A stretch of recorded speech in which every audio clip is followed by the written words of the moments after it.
अस्सलामुअलैकुम जी बच्चों, ninth class math में पास होना ना कोई इतना मसला नहीं है। बहुत आसान आसान चीज़ें हैं, अगर आप ध्यान से करेंगे ना बड़े आराम से आप पास हो सकते हैं।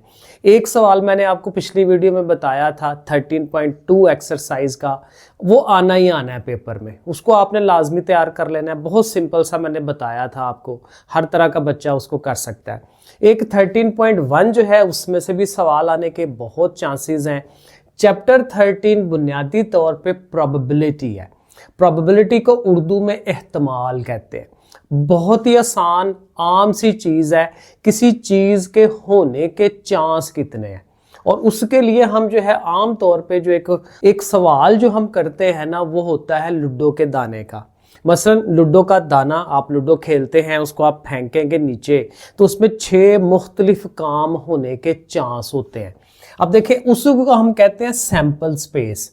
सैंपल स्पेस ये होता है कि कोई काम आपने किया, एक्सपेरिमेंट किया, तो उसके अंदर क्या क्या चीज़ें हो सकती हैं, सारी की सारी चीज़ें। अब देखिए यहाँ मैंने 1 से लेके 6 तक लिखा है, क्योंकि जब लूडो का दाना फेंकते हैं तो उसमें ये 6 मुख्तलिफ काम हो सकते हैं, 1 से लेके 6 तक। इसको हम कहते हैं सैंपल स्पेस, उर्दू में भी सैंपल स्पेस ही है। साथ एक होता है इवेंट। इवेंट होता है कि किसके मुतल्लिक पूछा जा रहा है, कि किसके होने का चांस पूछा जा रहा है। फॉर एग्जाम्पल हमें सवाल में कहा जाता है 5 का आना जो है उसके चांस कितने हैं। आप लूडो का दाना फेंकते हैं तो उसमें 5 के आने के चांस कितने हैं। तो चूंकि 5 के मुतालिक पूछा जा रहा है तो वो 5 हमारा क्या होगा, इवेंट होगा, वाकया होगा, कि उस एक्सपेरिमेंट में क्या वाकया हो रहा है। यही 2 बुनियादी चीज़ें हैं जिससे आपका सवाल ये हल होता है। इसका फार्मूला है probability of A, P A बराबर N A over N S. ये बेसिक फार्मूला आपने याद करना है, कुछ भी नहीं है इसके अंदर। एन ए का मतलब होता है कि ए वाला जो इवेंट था उसमें कितनी चीज़ें हैं। अब यहाँ पे कितनी चीज़ें हैं, एक चीज़ है 1, क्योंकि 5 जो है वो एक ही चीज़ है। और नीचे एन एस होता है कि सैंपल स्पेस में कितनी चीज़ें हैं।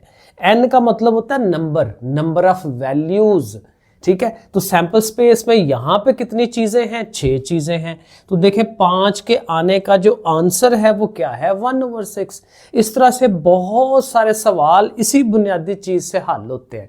एक सिक्का आप उछालते हैं, उसमें 2 चीज़ें होती हैं, ओवर में 2 आ जाएगा, और अगर हेड का पूछा है तो हेड का 1 आ जाएगा ऊपर, 1/2। इस तरह से मुख्तलिफ तरह के बहुत सारे सवाल हल होते हैं।